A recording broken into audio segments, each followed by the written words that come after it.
Welcome to the Honor the Gift podcast. I am your host, Art McCracken. I specialize in transformational leadership and high-performance coaching. I've worked with hundreds of companies and thousands of individuals along the way, helping them achieve greater outcomes in all aspects of their life. I'm a speaker and writer, but at the end of the day, none of that holds a candle to being a husband, father, and friend. I believe the greatest gift in our mortal existence is the gift of choice. How we honor that gift will shape the eternities.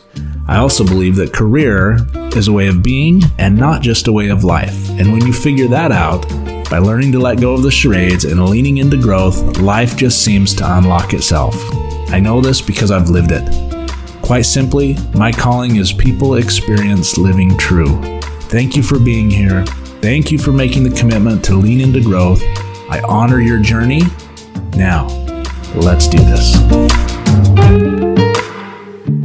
Hello, friends, and welcome to another weekly episode. In this week's episode, we're going to talk about questions, most importantly, how questions can be a powerful source of reflection and energy in our lives.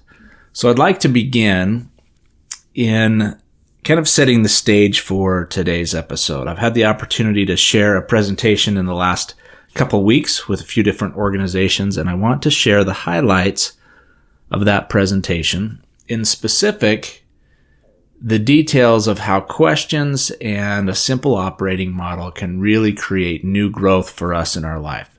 Growth oftentimes comes on the heels of reflection and an energy to become something better than we were yesterday, something better that we can become tomorrow. And so, as I set the stage and dive right into this topic, I'd like to acknowledge those of you that are here. Your existence as a human being, whether you be an entrepreneur or business owner or somebody that's working for an organization, but you're looking for a way to become, as I mentioned earlier, better. A way to grow and develop into your best self. And so in that quest and in that journey of growth exist all of the challenges that come with that. Know that by divine appointment, we are each created to be creators. And so as I've been watching and learning alongside of many of you for many years, that personal recognition has been powerful for me. And I'm grateful for that, to know that by divine design, I was built to be a creator. I was built to improve and develop and continue to strengthen my own foundation so that I can become a better servant to those who count on me. So in life, we go through what I would refer to as the search. And it's those moments when things just don't seem to be going right. There's some level of dissonance or hypocrisy or these feelings of being lost or on a treadmill. That there has to be more. There's times when we get into comparison, or we might be confused, we might be burnt out. Possibly we're in search for some new level of peace or clarity or safety, or some added level of energy and influence that we wish we might have. For some, we're just searching for what we feel could be our voice. So let me give you 3 questions. Actually, I'll give you 4 questions. 4 questions that I believe can help you start to unravel or really set the stage for growth in your life. The first question I have is, what is my operating model? In business, in life, I think sometimes we create these models where I operate one way at business, one way at work, one way at home, or one way when I'm in community or with friends. I believe that career is a melding of all of that. I believe that career is a way of being and not a separation between those things. Career being a venture of progress in life. And so if we're showing up in our best way and we're looking to improve in all areas of our life, I believe that it meshes together quite well. So let's stay with career being a way of being under that notion. And so when the question comes, what is my operating model? Is my operating model simple or complex? Is it simple to create magnificent outcomes, or is it complex that can create confusion and lack of clarity? And if I have a complex model, or if I believe my model is complex, that it has value, what are the strengths and weaknesses of that model? And maybe what are the strengths and weaknesses of a more simple model? Questions like, what am I saying yes to, or what am I saying no to, starts to identify whether my model is simple or complex. If it's complex and sometimes confusing, then we're saying yes to a lot of things and we're saying no to a lot of things. Sometimes we're out of balance in that. If it's simple, again, we might know exactly what we say yes to and we might know exactly what we say no to. Typically, a more complex operating model, we're saying yes to more things, and no really isn't finding a place in our vocabulary or in our response. So as I look at my own operating model, some other questions that come to mind might be, how much is my operating model, how I show up each day, how much of that is influenced by my past and the experiences of the past, or possibly how much of it is influenced by the experience and desires of others. Sometimes we become these chameleons, and in our lives we find that the people that we're associating with, or the people that we spend the most time with, tend to have their own experiences in life and their own desires and pursuits, and sometimes we adopt those and make those our own as well, rather than having a clearly defined personal operating model. So how open am I to new discovery and growth on my own? How open am I to identifying where I might be fixed or biased versus where do I see myself full of opportunity to grow and expand and to do other things? So that's question number one. And I know that we had some subset questions in there, but question number one is really, what is my operating model? Question number two, what is my leadership model? Now, oftentimes when that question gets asked, we start to evaluate, okay, what level of impact and influence do I have as a leader? Maybe that's in my home, maybe that's at work, maybe that's in community. And we start to identify all the things that maybe I could be doing better, or new ways that I could lead more effectively. But oftentimes we don't ask ourselves that model from a personal standpoint. I think that the question, again, has this outward adaptation to it. And if we take it internal, we would ask ourselves, what is my personal leadership model? So if the question was meant to assess our own leadership model, are we, again, heavily reliant, or do our beliefs become a conditioned reliance on others? Is there a dependency on others? Are we chasing things left and right? Does our life feel like we're on that wheel just spinning out of control? Or are we really finding ways to learn something, implement it in our lives, take that, teach that to others? Do we know how to lift ourselves up when we're down? Do we know how to effectively challenge ourselves or surround ourselves by people that will challenge us and invite us to become better? And do we know when to get out of our own way? So what is my leadership model? My personal leadership model? How do I lead myself when I start to stumble or take a track that's not aligned with where I said I wanted to go or what I wanted to become? How do we lead ourselves in those moments? Third question, am I getting the results I want? So subset question to that, what are the results that I want? Am I clear on that? What do I want those results to be, and why do I want those specific results? If I am not quite sure when I ask myself that question, why I want the results that I want, I might just continue to ask myself why and peel the layers back on that a little bit. What we'll find is eventually we'll end up at a place that we are chasing or pursuing something. Maybe a feeling, it may be a level of consistency with who we are. It may be an experience that is extremely meaningful to us. It might be attributes that we once had that we know we can have again. It could be attributes that we're pursuing that we know could bring us greater outcomes and greater results in our life.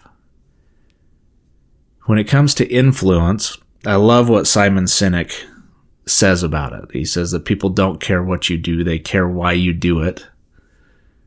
And I think oftentimes even in our own lives, we confuse the how with the why. We spend more time in evaluating how we're going to get there, how we're not going to get there, all the roadblocks that are in there, but we forget about that why. And that why usually becomes the driving force and really the sustaining power behind the vision that we have for ourselves. So, am I getting the results that I want? How do those results that I desire, how do they align with my highest, best self or my calling? It's good to do an alignment check every once in a while. Sometimes we get going down a road chasing or pursuing something and we wake up and we're like, whoa, this is not where I want to be going, and this is not the pursuit that I feel drawn towards. Hello, friends. Thank you for tuning in. Hope you're enjoying this week's episode. If growth, personal growth and development is your thing, and you're here learning and leaning into growth, glad you're here, glad you're part of the community. If you want more of this, make sure and hit subscribe in this podcast platform or any of your favorite podcast platforms. Search for Honor the Gift podcast and make sure and subscribe so that it shows up each week with new updates, new conversations, new learning, new ideas and concepts, again, to help us all in this journey we call growth and how we make it through life and the way that we show up for others. Also, if you are looking for more information, deeper dives into some of these conversations, and just an update to stay in the loop, you can always go to choiceisthegift.com and click on subscribe, where you'll be in the loop on things that are upcoming and more updates on this podcast. Again, thank you for being here. Now let's get back to the episode. So again, that question, am I getting the results that I want? Fourth question, how intentional am I being? Do I have a daily routine? Do I have a routine that sets the pace for the day? Is it a way for me to make and keep commitments? Am I setting intentions? We've talked about preloading. I'll give a brief recap on what preloading is. Preloading is being very intentional about the decisions or the choices or the encounters that we'll have throughout the day or upcoming. So if I know that I'm going to be leaving a meeting that maybe has me agitated or a little bit teed up, and I'm going to be going to interface with a friend, how do I want that friend to experience me? How do I want others throughout the day to experience me? If I want others to experience me as having a feeling of being loved, understood, and inspired, as an example, then I must be prepared to reset between every encounter so that when I show up, the experience that I had intended to have in that exchange or in that encounter, that it's consistent and aligned with what my intentions are. Being intentional, again, the question, how intentional am I being? How do I want others to experience me? What will I not allow to derail me? What will I say no to? And what will I say yes to this day? If we're getting into the day and we're evaluating that midday and trying to decide, okay, am I going to do this or am I going to do that? Typically, we're not living intentionally. Intentionality oftentimes is manifested on our calendar. Those that are performing at their highest level, know exactly where they're going, why they want to go there, how they're going to get there, who they need to employ in their lives to help them achieve those goals. But what you'll find is that they're protecting their time. Their calendar will manifest their future. If they tell you they're going or pursuing something or going somewhere, you'll find on the calendar specific tasks or steps or milestones that must happen each day to get them closer to where they want to go. So you'll find actual calendared items each day relative to the things that they're being intentional about. I might need to have reminders on my calendar to create touch points throughout the day to help remind me of the intentionality that I want or desire in the encounters that I have each day. So remember, your calendar can be a tool to drive greater intentionality around each day. Many of us will get stuck in the I cans versus the I can'ts. I believe that I can do something, or I want to do something, or I need to do something, oftentimes gets distracted, or that effort gets thwarted by different cognitive strategies that we put into play, decoy strategies, the things that doing everything and anything besides what actually needs to be done. Sometimes it's avoiding the pain versus choosing the pain so that we can avoid future unknowns. Sometimes we just stay stuck right where we're at because we don't want the perceived pain or the potential pain of change. Some of the cognitive biases that we create on our own. Do we know what those biases are?